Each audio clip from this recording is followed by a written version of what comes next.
Okay, what I want to do with this video is to go through the early draft stage and how it's conducted with Shoah.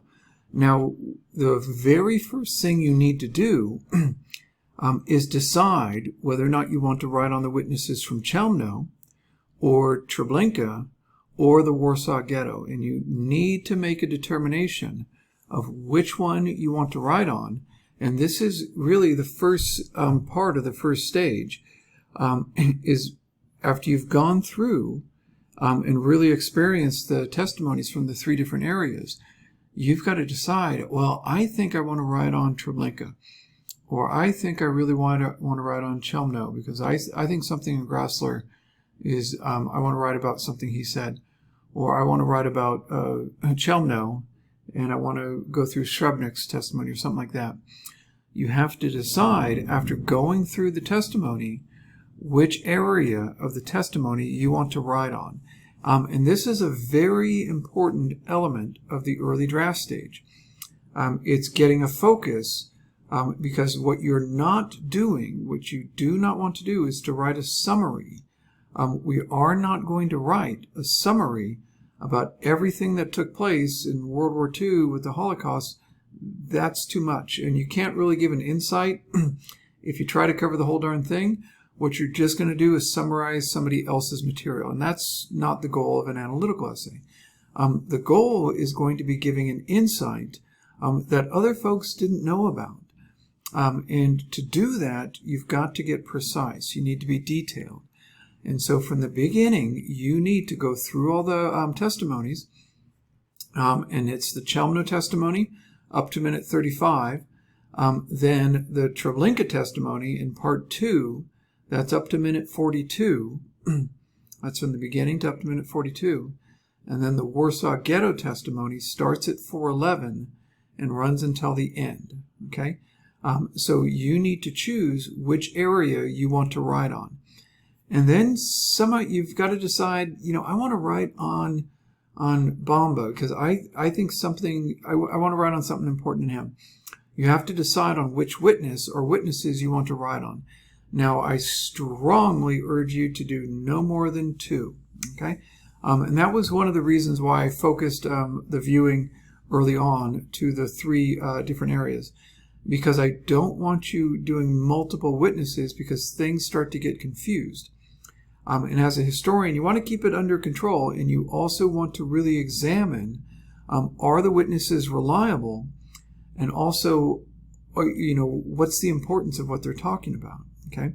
So what's the importance of what they're talking about? That's what we're going to do. So what I've done, so that I did not step on anybody else's goals with the assignment, I stepped out of the 3-part parameters. I did not write on Chelmno, and I'm not going to write on Treblinka, and I'm not going to write on the Warsaw Ghetto, okay? I decided, in order to demonstrate the writing process, I would pick a witness from Auschwitz, okay? And one of the reasons why I didn't want folks writing on Auschwitz is that there's so much out there already that it will end up infiltrating your writing, and I don't want that. What I want you to do is what historians do: examine the witnesses, describe what they're talking about, and then examine it for, is it reliable, and what's the importance of it. That's what historians do. And so really I wanted you to encounter something that you're probably not familiar with. So what I've done is taken a section that you wouldn't want to do because it's out of the topic area. I took Rudolf Verba, okay, and I took this, and this is what I've been doing for the last hour or so, maybe a little bit longer. I went through Verba's testimony, and this is from part 1. This is part 1. I went through his testimony and found 4 different passages that I thought were interesting. And I didn't know what I was going to say about them. Let me show it to you. Let's get this turned off. This is the draft, and you should have gotten this from the class. I've got this posted on there. And this is the first draft stage. And this was the primary challenge for students with the first essay. Most of the issues with the final draft were really in the early draft stage. And so please take this stage carefully. And what you want to do is write out a quotation of 3 to 6 lines at the top of each page. and the quotations are going to act as the evidence you will need to develop the ideas and insights for each body paragraph. Okay, that's the quotations. Try to find quotations that involve interesting situations or describe important scenes. So I went through Verba's testimony on Auschwitz. And again, please understand that's an arbitrary decision. If you decide on Chelmno, you're going to find stuff that's interesting. And if you decide on Treblinka, same thing's going to happen. Or the Warsaw Ghetto. You know, I found a number of quotations that were interesting. And I went ahead and typed this before I started the video. And so let me show you how I'm starting from the very beginning. Okay. I just found that quotation, and please understand I'm using the book. This was something I told folks a number of times. You must get the book. Okay. The only other way is to transcribe from the movie what was said. That is far more difficult. You can do that, but I'm not going to bother going through the citations and everything you have to do, because I really wanted you to have the book, because it's far easier to write from the book than it is from the movie. You view the movie, but you use the book to do your citations. So I took a quotation from 34, and again, it's from the testimony that's right in the middle, or excuse me, right in the middle, about an hour 34 in of part 1. Okay, and so I took Verba's, and again, his testimony is pretty straightforward. And he is a kind of matter-of-fact kind of guy. He's fairly well known as an escapee from Auschwitz. So he's talked about it a lot.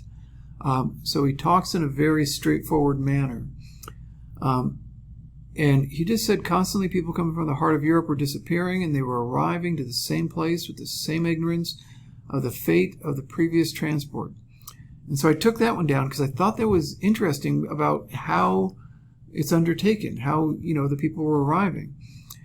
And then I went through these. Now inside, there were people, of course, and you could see the people were looking through the windows because they didn't know what was happening. So I kind of thought that was interesting, because he's a teenager at this time, seeing people show up, and they're totally ignorant of what's about to happen to them. And again, I haven't written about it yet. I'll do that in a bit. They were like sardines in those cars. If they expected on that day 4 or 5, 6 transports, in other words, that's a lot. Remember from Sukomo's testimony, I think they can get 3. But this is Auschwitz. It's much more efficient. Okay. The pressure of getting out of the wagons was high. They used sticks, clubs, cursing, etc.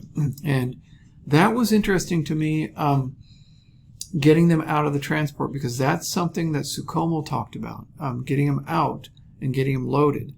And that's why I was kind of interested in this. They had learned a lot at Treblinka, and now they're putting it to work in Auschwitz. And again, I have not written up my description and my analysis. And then this one really struck me. I mean, I was not surprised if they were a different mood and exhibited a lot of humor, like saying, "Good morning, madam. Will you walk out, please?" This was when things were going slow, not when there was 4 or 5 transports coming in. And Landsman says, "Really? Oh, yes. And how nice that you arrived. We are so sorry it wasn't too inconvenient. But now things will become different." And I forgot to put, and I encourage you to put the page number, and I'll look it up right now, 35. And this makes it easier so you're not looking it up at the end. Now I'm going to undertake writing it. And this is all part of the early draft stage. And so I want you to see that you start from the evidence, get the interesting evidence that you think will work, get that, and then work from that. So let me stop the video for a bit, and I'll start it up in a moment, okay? Okay, I'm back again, and I want to show you what I've completed over the last hour with the quotations that I selected. And I need to emphasize, I did not know where I was going to go with them. I discovered it kind of as I was writing. And that was, I know that's always going to happen as I'm writing. I'll figure out what it's about as I get it done. Let me open this up a little bit more. Okay, so this is the first draft process, and really the big thing that I was doing was I wrote out the quotations of the 3 to 6 lines on the top of each page. And the process of typing out the quotations is very important because it actually reteaches you. It slows you down. It slows you down because slow thinking is good thinking. I really want to repeat that a number of times because I want everybody to understand that. It slows you down, and that's so important, okay? The quotations are going to act as the evidence you will need to develop the ideas and insights for each body paragraph. And notice the way they're going to be the evidence for the ideas that you're going to develop. You should not come into an essay with your mind made up. You go to the evidence and you figure out where your mind is. You figure out what insight you're going to provide as you work through the evidence. Don't go looking through the piece trying to find the evidence for the fact that you've already made up your mind. Instead, let the evidence teach you something. And in this case, it did. Try to find the quotations that involve interesting situations or describe important scenes. And when I picked him, I thought his words at certain points, I thought, wow, that's kind of unusual. And I thought, boy, that's kind of curious. So I just wanted to figure it out. So I would learn something new if they were not obvious. Describe the quotations in your own words. So that's the description. Pay careful attention to the words and phrases the speaker uses. Be aware that the speaker is describing what the speaker is describing, but also what they might be withholding or revealing through their words and phrases. Now, I don't find Verba withholding a lot. He is withholding some, but he admits point blank that he knew what was happening to them. He's very clear about it. He doesn't deny his part in this. I haven't written 7 sentences very often. I've written closer to 4 because I'm starting. Come on, give me a break. And then I went into why the lines are important. So I did the first 3 quotations, and I'm going to do the 4th one right now so you can see how I'm doing it. And I got this first quotation, and it's constantly the people of Europe are disappearing. And notice the scale of this. It was so large, and people didn't know what's going on. That's what I thought was kind of interesting about it. They're so clueless about it, okay?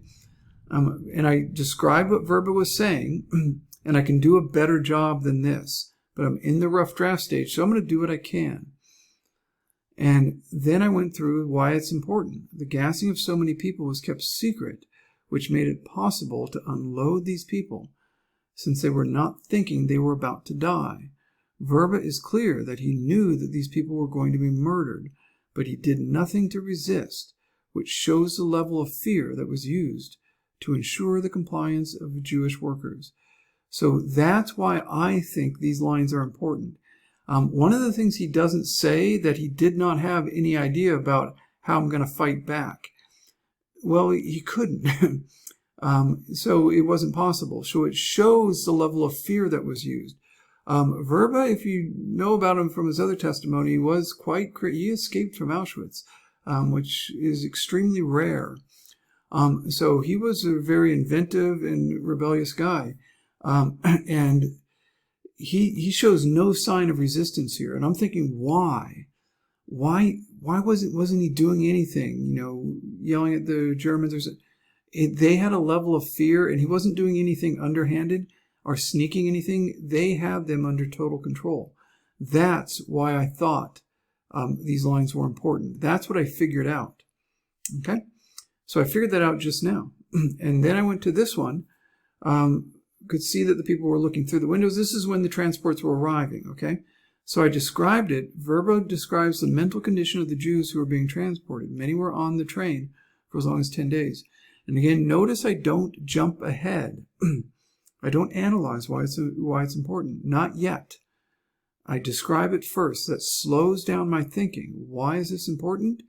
The arrival would have created a sense of relief in many of the Jews, since they had not been off the train in several days. I figured that out, how the Jews must have perceived their arrival after I wrote out the quotation and wrote out my description.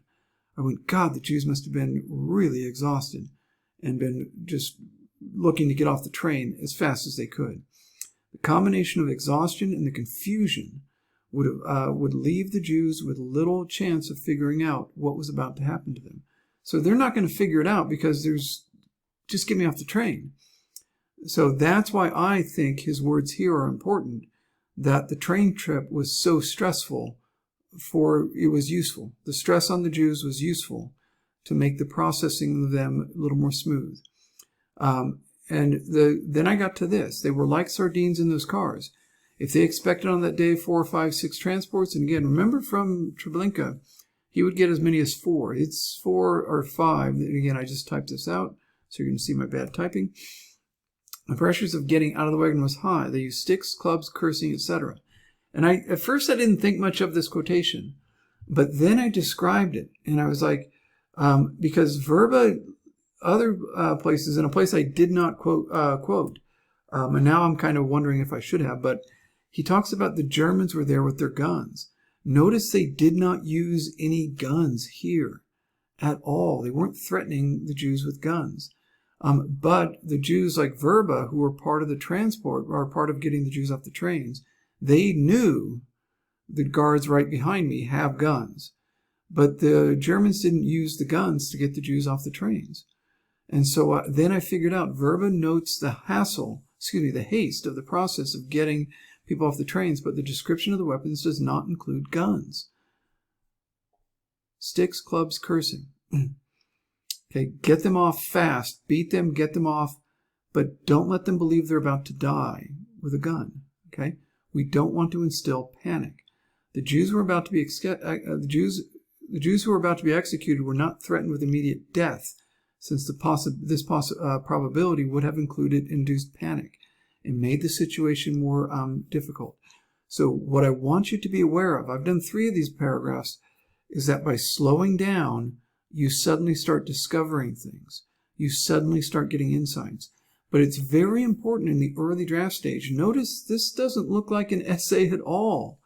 It's really the generation of ideas early on in the draft process. And I want to do this for a moment because I wanted to make this about 20 minutes. I want to show you how I dealt with the last bit of evidence.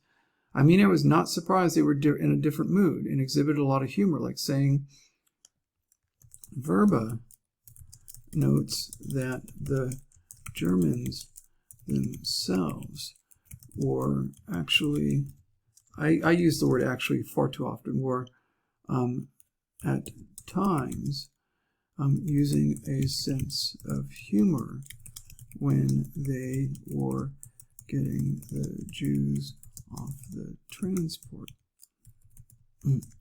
Their manner is polite at this time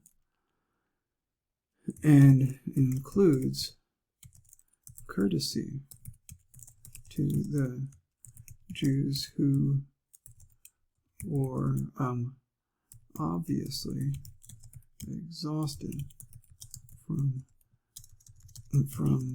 the trip to Auschwitz. I can describe it better. I can add some more, but I've got to get you guys going. So I've described it. Why is that important? The humor shows that the German guards, the German guards were well aware that these Jews were about to be murdered, which makes their courtesy into sarcasm, but with a deadly, I don't know about this, but with a deadly, but with sarcasm, but with knowledge that these people